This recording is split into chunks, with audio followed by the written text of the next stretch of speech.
Hey, everybody. He's Phil. She's Rita. I'm Larry. No, wait, that ain't it. He's needle-nosed Ned Ryerson. She's Nancy. And I'm Buster. No, that ain't it either. It kind of feels like Groundhog's Day if you're a Vikings fan, but it ain't Groundhog's Day. It's Vikings Report, Drew and Ted. Drewster, how are you? Oh, my goodness. Put your little hand in mine.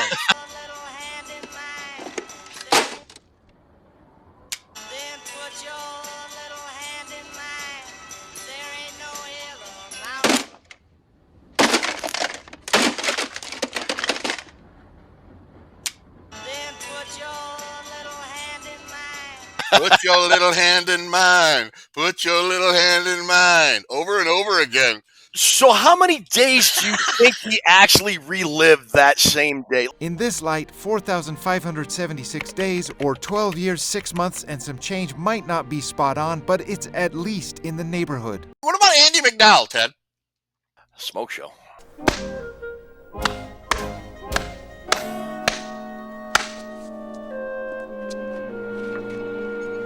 Twinge of a southern accent? Son. She was another notch on the bedpost of the great Dennis Quaid.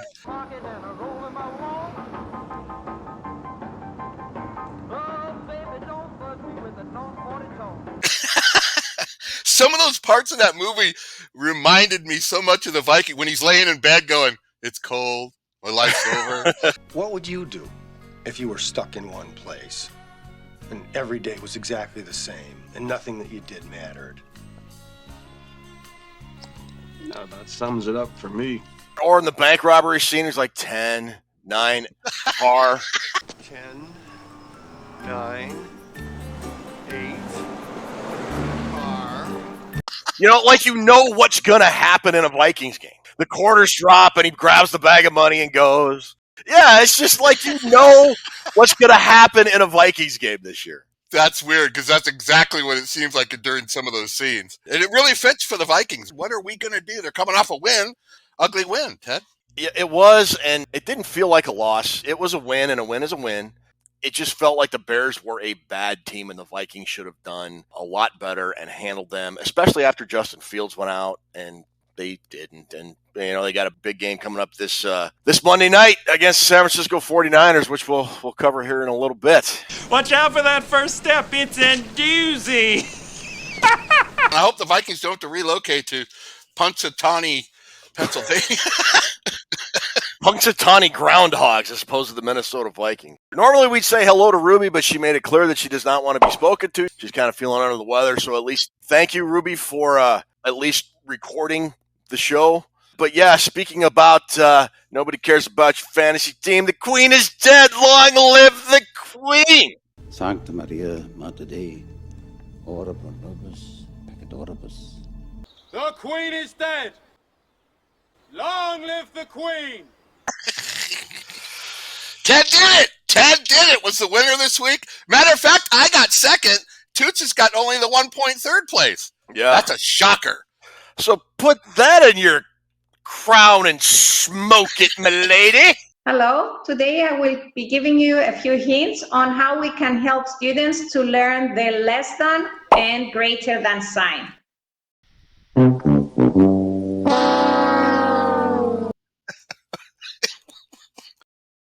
I will be a generous, magnanimous ruler. I'm sorry, what was that again? I'm a god. You're God. I'm a god. I'm not the god. Winning the first 5 weeks was enough. I'm glad you pulled one out this week, Ted, and got that done. Good job. Whoever picked Ted Glover and no one cares about your fantasy team will receive 3 points this week. That's right. One other thing, we had our first Defend the North contest last week, and we sort of misspoke. I profoundly regret what happened. I'm sorry I was whack. We thought Shane Lynn had won. However, actually Dan Lee won. But we're not going to take the prize away from Shane. We're not going to punish him for our mistakes. So, Shane, you still get the T-shirt. But Dan Lee, the winner, also gets a T-shirt as well for winning the Defend the North contest. We still have 5 more of those to go this year, and we will try not to make that same mistake twice. But it's us, so there's like no guarantee. We might make that same mistake. We might do this again over and over again. Well, it's Groundhog Day. Again. And that must mean it's Groundhog Day. Again. And that must mean it's Groundhog Day. Again? That's how we are, though, Ted. We're not going to piss off one person. We're just going to give both T-shirts out because we're generously generous. The rest of you are forgetting that 5-0 is not a democracy. It's a benevolent dictatorship. Got it? All right, before we get going, we got news. We got our Nobody Cares About Fantasy Team picks. We got our big preview with the Monday night game against the 49ers. Before we get to that, though, we want to talk to you about Purple Pain Forums at VikingsReport.com. Ruby, hit it. Hit it, Ruby.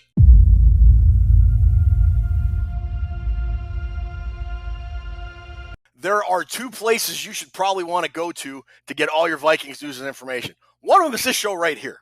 The other one is Purple Pain Forums. That's purplepainforums.com. It is the best Vikings message board website conversation room on this here World Wide Web. You could go to 100 other sites, but Purple Pain Forums is the best. They have a lot of contests. They have a lot of great information. They have a bunch of great contributors that give site-only articles and information that you won't see anywhere else. Great group of people to talk with. It's nothing like regular social media. So go to Purple Pain Forums. Great site, well moderated. Check it out. The other website I'd like to talk to you about real quick is VikingsReport.com. That is our little humble corner of the internet. Ruby's worked about 100 hours to make sure that website's up and running. We got over 100 gifts in our store, I think. We've got contests coming up. So go check out VikingsReport.com. It's got a link to Purple Pain Forums, other appearances and shows we've been on, a link to the Vikings prize vault that Ruby and Drew do a great job of maintaining. So Purple Pain Forums, VikingsReport.com. Go check it out. Go check it out! Oh, hey, it's like you've seen that promo before. He's out of his gourd. Hi, Ralph Ryanson. Babe, I got you, babe. All right, we got a really big show, but before we do that, Drewster, what time is it? Ted, I'm cooler than you are. So why don't you fix your little problem, win this Monday night battle, and light this candle? He's right. Look at your shadow and light this candle. Yes. Resume the countdown. Yes. Resume the countdown. Yes. Resume the countdown. Yes. Resume the countdown. Yes. Resume the countdown.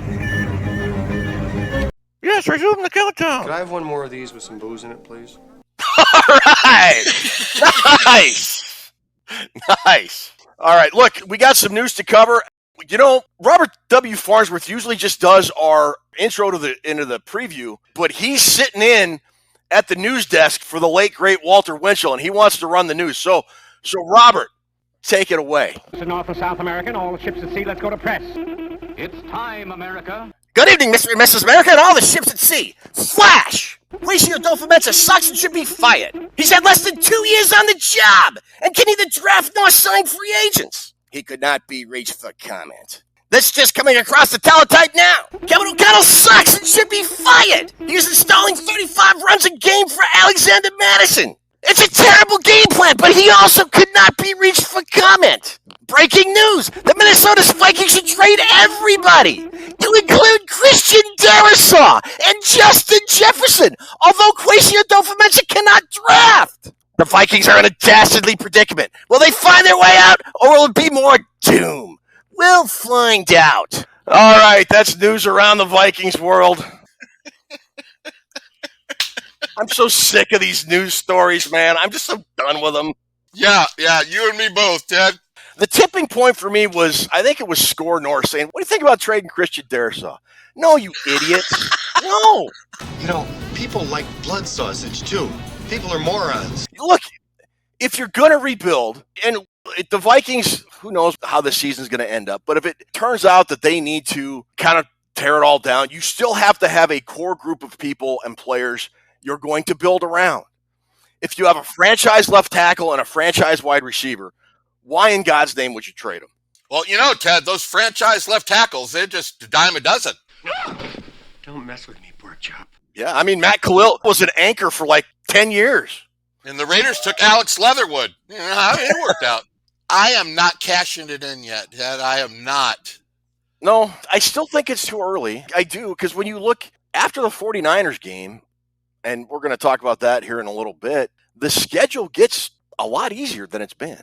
I'm surprised I haven't seen on Facebook, here's my 2027 mock draft for the Vikings. I mean, you got February to April to figure all that out. I'm just going to enjoy the season because that's what I do. I get to the season, I enjoy it. Sure, we talk about, this and that if it happens or whatever, but the flood of media and everybody talking about, when we blow it up and all that, I'm not getting involved in any of that, dude. I'm not. I'm just going to enjoy my season. I'm going to cheer for my team to win. At the end of the year, whatever happens, happens, and you and I will talk about that when it occurs, if and when that does happen. What quarterback are we going to get? You know what, Ted? The draft changes a lot from April, the college football. Remember Joe Burrow? Nobody had him on the list. Not at the beginning of the year, I don't believe, no. And then when it rolled around to April, he was number 1. Yeah. Remember Mo Ibrahim from Minnesota? Yeah. Oh, clear-cut first running back taken. How'd that work out? So much room to change in college football and in pro football. Leave it alone and just enjoy your Viking games like you're enjoy the win Monday night. That'll boost you up a little bit. Look, are the chances good that the Vikings are going to make the playoffs? No. Do I still want them to? Of course. I want them to make the playoffs every year. I just find it ironic. Here's two sentences. Kwesi Adolfo-Mensah sucks at drafting and at signing free agents. Period. Second sentence. The Minnesota Vikings should trade as many players as they can for draft capital and get as many picks as they can. So Kwesi Adolfo-Mensah, who apparently sucks at drafting, can pick all those players. Same people. Are you being intentionally dense? Huh? Same people. And it's not entirely accurate either. I mean, look, his first draft class, the one thing about his first draft class people are hanging their hats on is about him being bad at drafting is Lewis Cine and Andrew Booth. Well, Andrew Booth got a fair amount of snaps against the Bears. Cine was a healthy scratch. It's not looking good for him to pan out. But again, it's still early. A lot can happen. But Ed Ingram is rounding into form. We all said we got to be patient with Ingram, and now it appears to be paying off. Caleb Evans is a starter, and now you've got this rookie draft class. Jordan Addison looks pretty good. I mean, I don't think his drafting is as bad as his detractors are making it out to be. It's still early, but be that as it may. All right, that'll pretty much do it for our news. Our next segment is Nobody Cares About Your Fantasy Team. I am on a winning streak of 1. I am the reigning world champion. Don't mess with thunder or lightning. Wow, look at him.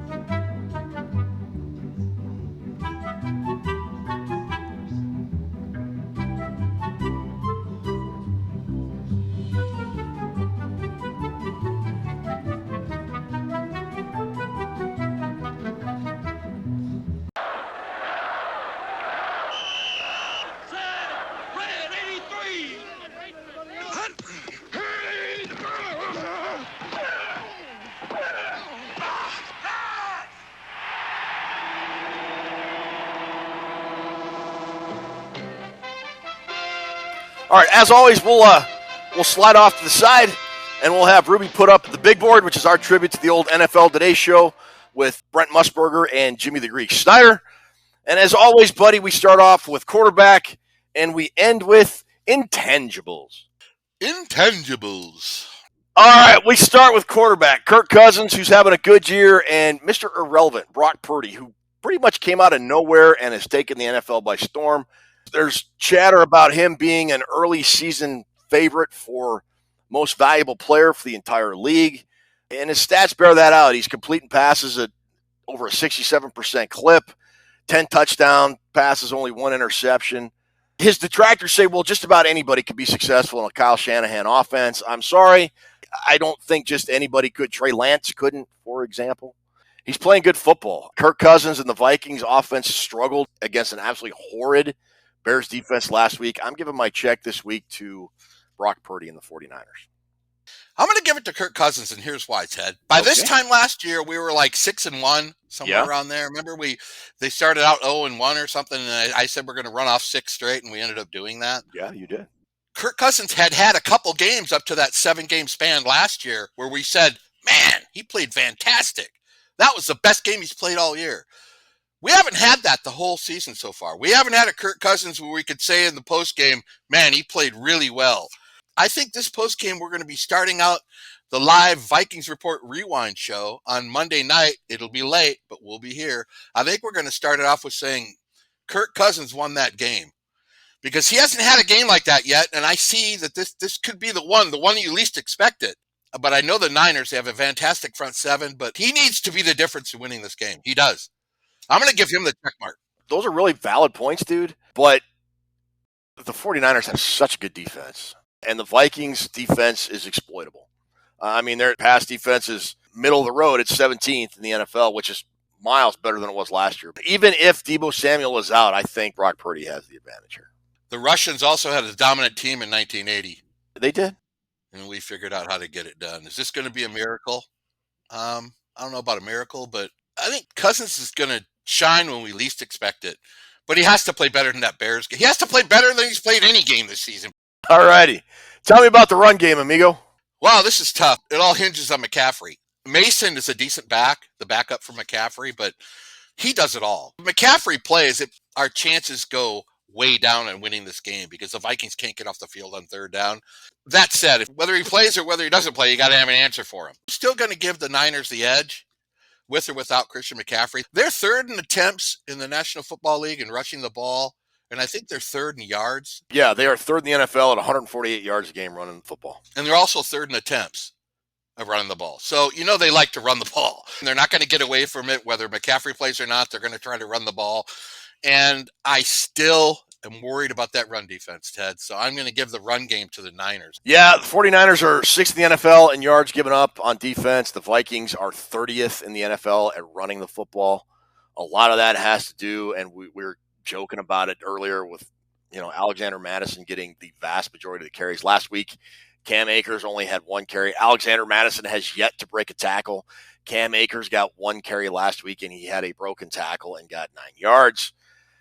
If the Vikings were to start Cam Akers and McCaffrey were to not play, I would give the check mark to the Minnesota Vikings. I have seen no indication that Kevin O'Connell is thinking about starting Cam Akers, which tells me he's going to run with Alexander Mattison. Kene Nwangwu is back on the 53-man active roster. Maybe they'll mix him in, but I doubt it. They're probably going to give the ball to Mattison 35 times for 82 yards when they're down 27-3. Even if Christian McCaffrey doesn't play, you talked about Jordan Mason. The dude is running the ball at over 5.5 yards a clip. The Vikings don't have a good run defense. I'm going to give my check mark to the 49ers. You make sense, Serpico. Oh, well, thanks. Receiving game. We talked about Deebo Samuel and Christian McCaffrey out of the backfield catching the ball. If McCaffrey does play, I think he'll be not at 100%. Deebo's less than 100%. But you look at what the Vikings had last Sunday without Justin Jefferson, and they had it set up on a tee to just go off offensively, even without Justin Jefferson. The Bears' defense is horrible, and the Vikings could get nothing going on offense for most of the day. They had to rely on a defensive touchdown to win the game. Thank goodness that happened. But if you think Kirk Cousins is going to have a big game, that means Jordan Addison, KJ Osborne, TJ Hawkinson is going to have a big game. They're going to have to hold on to the football. They're dropping the ball at an alarming rate. I think they lead the league in drops. And the 49ers still have a guy by the name of George Kittle over the middle. Even if Debo's limited, they've still got Kittle. Brandon Ayuk's a pretty good receiver. I got to take the Niners there, buddy. I had a tough time choosing the receivers, Ted. I really did. Everything you just said leans me towards the 49ers, but Hawkinson's going to catch 10 passes this week. I see that happening. It all hinges on this. They can't do the check down nonsense, Ted. You can't do that against the 49ers. KOC's been doing it every week. It's not going to work. This is a game he has to start stretching it down the field a little bit. And not necessarily 80-yard bombs or anything, but he's got to go 20, 30 yards and loosen up that Niners defense. Because the Niners defense, every week to every team, they do this. They make you one-dimensional. It ends up just smothering the offense where they can't figure out what to do. I think Cousins will have a lot of luck if they allow him to throw the ball down the field. He's got to throw the ball. I don't know whether he's changing the play or they're sending in these checkdowns, but if you run the checkdown offense this week, you're not going to win. And I like the Vikings receivers this week. I think the Vikings receivers are going to play better than the 49er receivers. If they're going to win, they're going to have to. They're going to have to hold on to the football. They're not going to be allowed a mistake in terms of drops or deflections that might get batted up in the air and picked off like we've seen. They have to. Yeah, I agree with you there. It comes down to that pass rush. I mean, the Niners have only allowed 11 sacks all season. Yeah. They have got to find a way to get pressure on Purdy. They have to play what you just said. They have to play a flawed-free game. Yeah, they do. That is going to hinge a large part on how the Minnesota Vikings offensive line plays. And I'm bullish on the Vikings offensive line now, Drew. How about you? I'm giving them the check mark this week. Yeah, I am too. The word was they're not opening up any holes for Madison. Well, the running back has a lot to do with that. Yes. If you play Cam Akers this week, he'll get about 90 yards, and he will make a difference in the run game. You got to run the football against the Niners. If you're unsuccessful, again, they make you one-dimensional. But I would start Akers this week. I would too. I'd have started him last week, but I'm giving the Vikings the offensive line nod here. I think they're getting better by the week. Yeah, I am too. The Minnesota Vikings offensive line is rounding into shape. Garrett Bradbury allowed no pressures last week, no hits. We talked about in the offseason the reason the Vikings brought everybody back, and Kevin O'Connell addressed this, is that continuity is a big deal. Garrett Bradbury missed a couple games with injuries, but that has been the only significant one. Ezra Cleveland went out for a little bit, and we finally saw Dalton Reisner play. But for the most part, this unit had stayed the same unit, and you're starting to see a fair amount of improvement from Ed Ingram, I think. Okay. I think a lot of the negativity around Ingram still revolves around how he has been up to this point. But if you were to look at him objectively and look at the Vikings offensive line objectively, and then compare them from early last season, halfway through last season, you would see improvement because they're better. I say all that because this goes back to what you said about the Vikings. They can't do the checkdowns, the short passes, the screens. TJ Hawkinson is a weapon. Using him on tight end screens is folly. The Minnesota Vikings cannot execute a screen pass, whether it's to TJ Hawkinson, to KJ Osborne, or to a running back. Don't. Stretch the field. Stretch the field with Hawkinson. Stretch the field with Madison or Akers on wheel routes. Pressure the 49ers defense, and the offensive line will allow Kirk Cousins time to be able to do that. That's why I'm giving them the check mark. That is so well said. Oh, also, I'll throw out there, right tackle for the Niners, Colton McKivitz.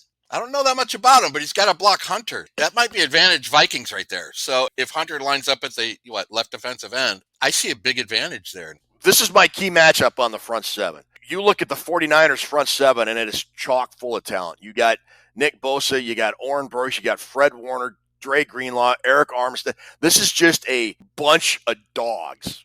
It's just an absolute bunch of dogs, DAWGS. And you know what, Ted? The Vikings don't usually match up against physical dogs. They don't. The Niners are mean. They're physical. They'll kick you in the nuts. The Vikings are usually more finesse offensive line. This is where the game lies right here.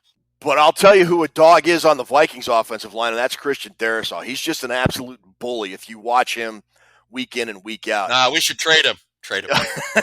Yeah, trade him. And then we'll get another left tackle because we're going to need a left tackle when you trade him because whatever.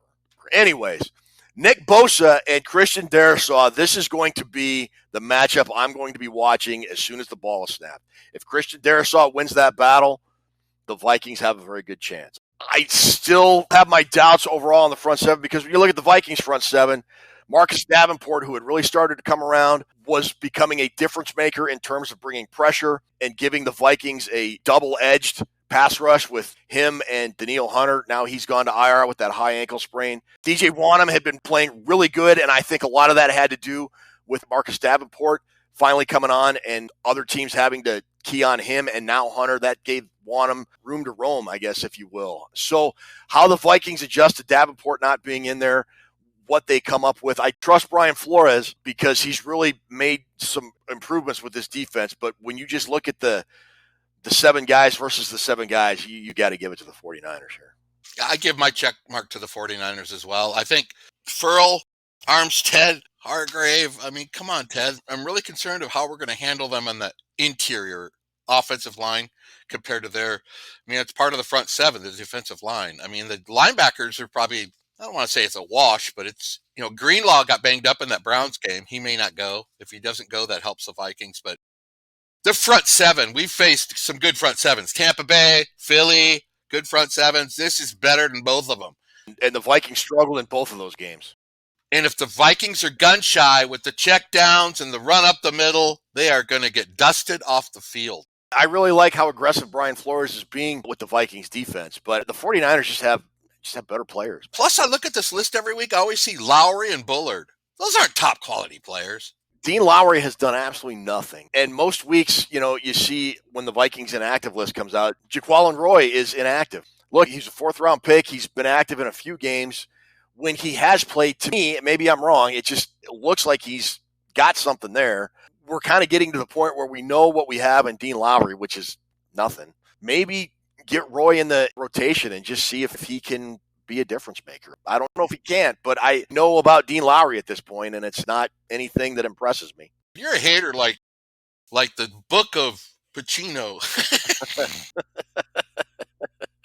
Next. Secondary, buddy, what do you got?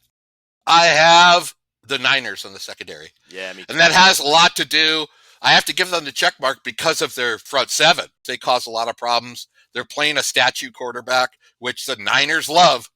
The Niners love that stand-in-the-pocket quarterback. That's what they're playing this week. They're going to be licking their chops. But the secondary for the Niners is very aggressive. They can give up some big plays. Ted, but are we going to try any big plays? If they go with the check down stuff, we're going to get 3 and out, 3 and out, 3 and out, 3 and out, because the pressure the front seven makes, you have to burn them on the outside. The Vikings have the talent. Addison's your deep guy. Osborne and Hawkinson are your middle guys. I mean, they have the talent to do it, but I have to give the check mark to the 49ers on this. The Vikings secondary is coming along. Caleb Evans, I think, is rounding into a very good starter. Mekhi Blackman has played. He's looked pretty good. Andrew Booth Jr. got some playing time. I think he got over 20 snaps last week, and he looked pretty decent. I think you could see the talent starting to bubble to the surface a little bit with the secondary. Cam Bynum is having a tremendous year. Harrison Smith is having a tremendous year. It's gotten to the point where Lewis Cine, the first-round draft pick, was a healthy scratch. I think they match up a little bit better to San Francisco's receivers than San Francisco's secondary does to the Vikings receivers. But I say that with a caveat because one of Jordan Addison or KJ Osborne is really going to have to step up and break out without Justin Jefferson playing. I don't care who it is.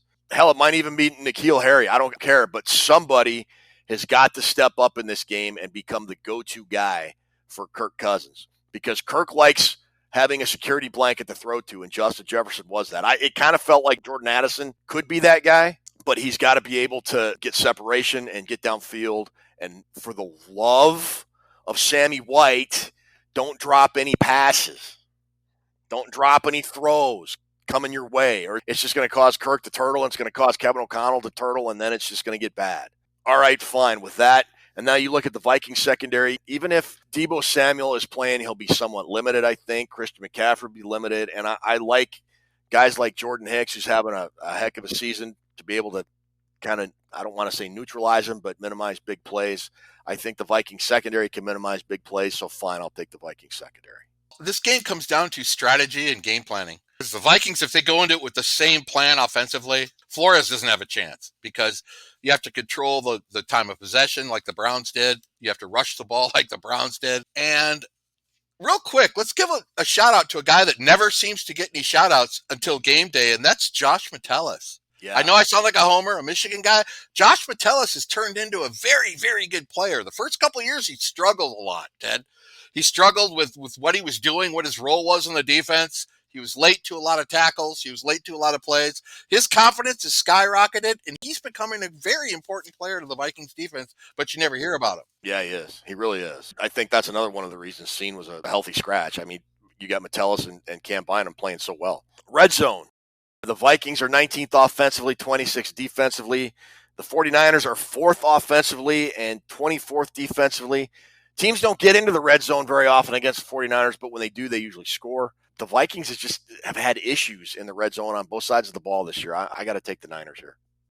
I am also taking the Niners here, and this could be the difference of the game, Ted. Let me reel off a little bit of tidbit to you. The Niners have scored 70% of the time when they get in the red zone. They've been in the red zone 26 times. They've scored 18 touchdowns. And the Vikings have been in the red zone 17 times and scored 9 touchdowns. The defense is about the same. Vikings have allowed 10 TDs on 15 trips,